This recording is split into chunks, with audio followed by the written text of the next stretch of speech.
to try to look like the guy in the movie. That's how I try to do it. And I think it helps me too, by the way. You look great. It's a good-looking beard. It is. It gives the illusion of wisdom, I would say. It really was. No, it does. It helps me in the business world. In the business world? It does. It helps me, absolutely. For example? Negotiations, for instance. Like if I was going to buy, say, landscaping equipment from you, okay? Like a lawnmower. A lawnmower? Let's just go with that. It doesn't matter. Like a tractor, a lawn garden Either tractor? one. You choose. But I'm not the one buying it. No, I'm buying it from you. Yeah, which you want to buy. Right, exactly. There's a difference. Do you want a lawnmower or do you want a riding tractor mower? I want a riding tractor mower that can do other things as well. Mulch? I got a separate thing for mulch. I don't need the mulch.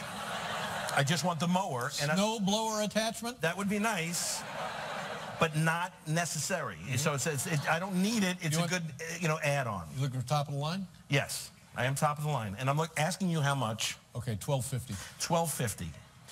Then I would say this. I would go, okay, well, let me think about that, and I would do this. I'll tell you what.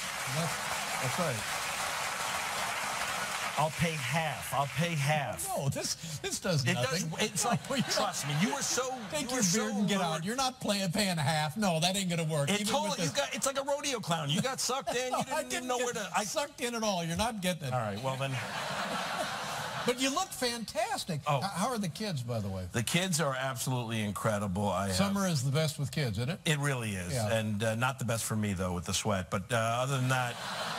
The kids are fantastic. My wife, we're always trying to be better parents. You have to. You got to strive to do that. Yep. She bought these I Like books. They're called I Like books, and it's like a journal. You write a little something, like a quick sentence about what you like about each of your kids. That's great. Yeah, it is nice. Yeah. The other day I wrote I like how your little smile curls up in the corners of your mouth, and for the other girl I wrote I like how you hug your sister today when she gave you back your doll, and I thought that was nice. And it's nice because you read it back to them, and it's like positive reinforcement and stuff. But it's daily. I didn't know it was every day. Got to be every day. I didn't. I'm feeling the pressure. I'm running. I'm not kidding. Yesterday I wrote, I like how you sit down at dinner. That's it. That's all I had. I like how you sit down at dinner. That's all I could come up with. I'm 8 days in. I'm just running out of stuff to say. You got to go. I'm just afraid it's going to get ugly by the end of the year.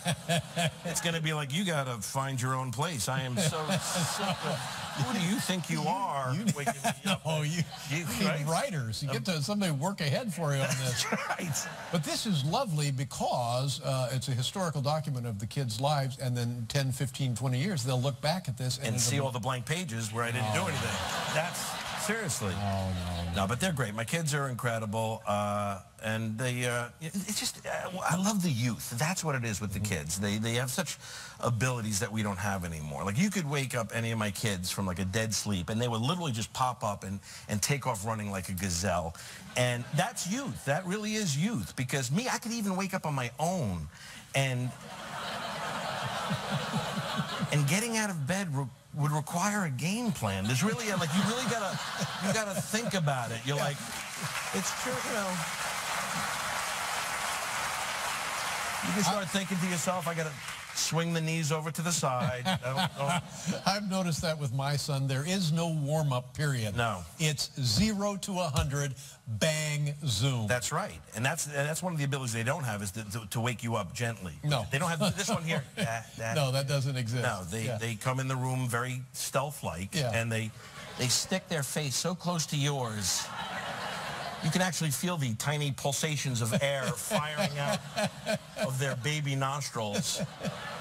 And then, it's like a clap of thunder. They speak to you at a volume. That's right. It's as if you've been in a heated argument with them for the last 25 minutes. I know, yeah. Right? It's like, Daddy! Yeah. Shay's foot keeps touching me! Yeah. Okay. But it's delightful, isn't it? I mean, and look at me, I'm twice your age. I don't know what I'm doing. It's just a bag of nuts. It's just crazy because I really don't know what I'm doing. Let me, and I hate to bring this up because you're always very nice, and it's none of my business, but where are you on the scale? Where you want to be now, or?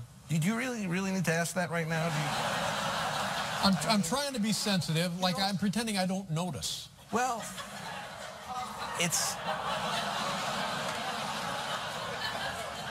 See, I thought the black would take care of it. Well, obviously it's...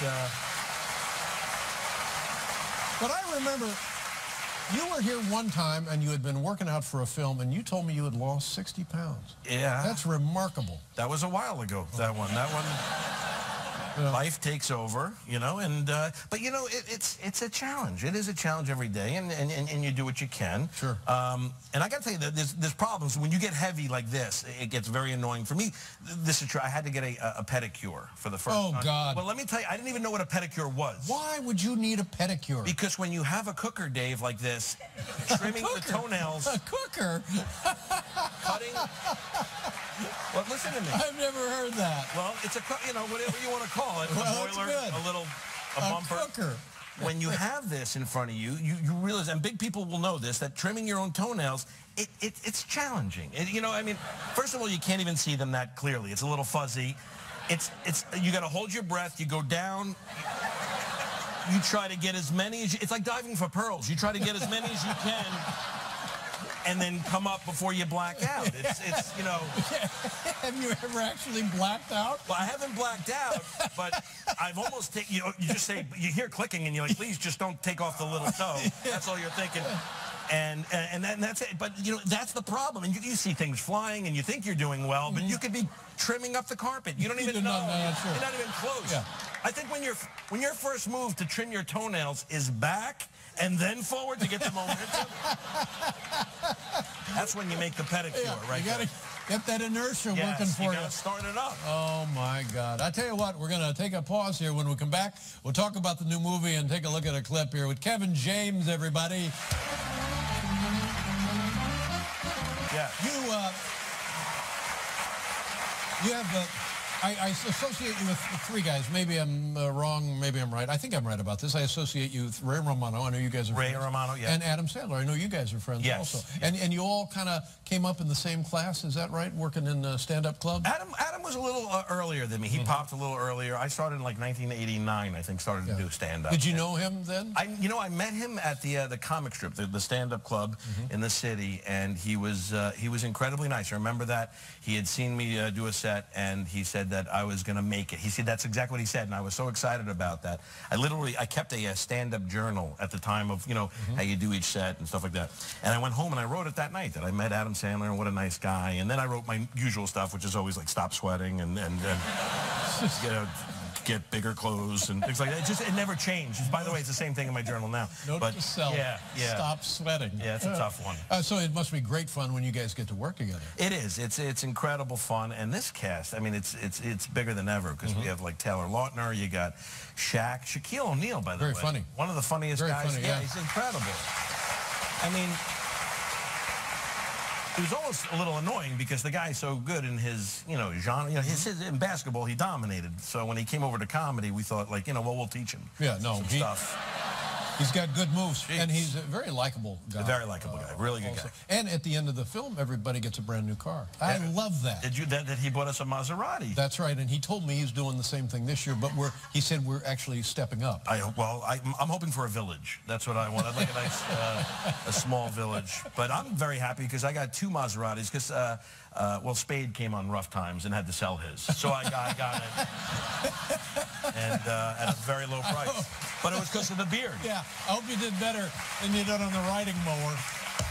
What are we going to see here, Kevin? It's a clip from the grown-ups. I know everybody moves back to their home community. Yes. The whole group moves back and fun begins. My wife catches me earlier in the movie, and all of us, with our wandering eye, we're watching innocently, kind of. And she says, that's okay to look, but you can't kind of touch. And we find out here that that's not true. You can't look, and it's not acceptable. And this is why it doesn't work out for me. All right, Grown-ups 2, you can see it beginning Friday. There you go.